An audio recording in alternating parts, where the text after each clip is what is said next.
আমরা মা বাবারা নিজেরটা সবকিছু অগোছালো থাকলেও বাচ্চাদের ক্ষেত্রে সবই আমরা গুছিয়ে দেওয়ার চেষ্টা করি। আমার বাচ্চা স্কুলে যাবে, পড়তে নয় খেলতে, নিজের বয়সী কিছু বাচ্চার সাথে ভালো সময় কাটাতে। আমি আসানসোলে একটা ভালো প্লে স্কুলের খোঁজ পেয়েছি, সেখানে আমি একদিন গিয়েও ছিলাম। ওনাদের সাথে কথা বলে আমার মনের সমস্ত প্রশ্ন আমি দূর করে এসেছি।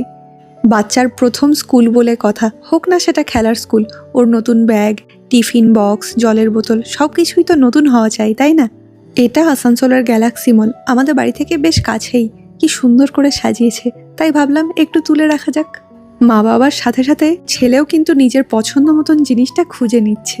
জেহান যখন খুব দুষ্টুমি করে আমি খুব অধৈর্য হয়ে যাই, ভাবি কবে বড় হবে, কিন্তু সত্যিই যে এত তাড়াতাড়ি বড় হয়ে যাচ্ছে। আমি যখন ফাঁকা সময় পাই প্রায় আমি জেহানের পুরনো ছবি ভিডিও এগুলো দেখি আর ভাবি এই তো সবে এই দিনগুলো পেরোলো। তোমরা যারা নতুন বাবা মা হচ্ছ, নিজের সন্তানের ছবি ভিডিও এগুলো তুলে রেখো, আর পরিবারের অন্য সদস্যদেরও বলো এই মুহূর্তগুলো ক্যামেরাবন্দি করতে। সময়ের সাথে সাথে আমাদের মেমোরি অনেকটা ফেড হয়ে যায়, এই পুরনো ছবি ভিডিওগুলো দেখলে আবার সেগুলো তরতাজা হয়ে ওঠে। জেহানের জন্য আমরা এই ব্যাগটা অনেক খুঁজে খুঁজে বের করেছি, আর পছন্দ মতন জলের বোতল আর টিফিন বক্সটা এখানে হয়নি, অন্য কোথাও খুঁজে দেখতে হবে আবার। আমাদের সময়ে এত অপশন ছিল না, যা দেখতাম তাই ভালো লাগতো, কিন্তু এখন এত সুন্দর সুন্দর জিনিস উঠেছে, বাবা মা হয়ে আমরাই দ্বন্দ্বে পড়ে যাই কোনটা ছেড়ে কোনটা নেব। কোনটা নেবে? বলটা নেবে? ও শোনা, এইটা নেব তো, ওটা নেব তো। এখন জেহান নিজের খেলনা, নিজের জিনিস বেশ বুঝতে শিখেছে। বিল না করা পর্যন্ত নিজের খেলনাটা ধরেছিল।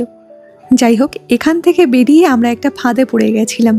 গ্যালাক্সি মল থেকে বেরোনোর জন্য কেএফসির ভিতর থেকে বেরিয়ে সহজেই বেরিয়ে যাওয়া যায়, কিন্তু এই রাস্তা দিয়ে বেরোতে গিয়ে আমরা আর বেরোতে পারিনি।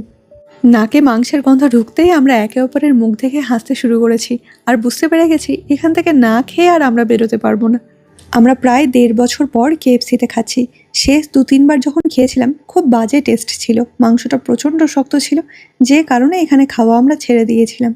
কিন্তু এবার বেশ ভালোই ছিল। জেহানের জন্য একটা ফ্রেঞ্চ ফ্রাই নিয়েছিলাম, প্রথমবার বাইরের এমন খাবার খেতে পেয়ে ভীষণ খুশি ছেলেটা। যাই হোক, ওখান থেকে ফিরে কোর্ট মোড়ের এই দোকানটা থেকে আমরা পছন্দ মতন টিফিন বক্স আর জলের বোতলটা নিয়ে নিলাম। এত কিছুর মাঝে অনেকটা রাত হয়ে গেছে, এবার আমাদের বাড়ি ফেরার পালা। তোমাদের কেমন লাগলো আমাকে জানিও, দেখা হচ্ছে পরের ভ্লগে।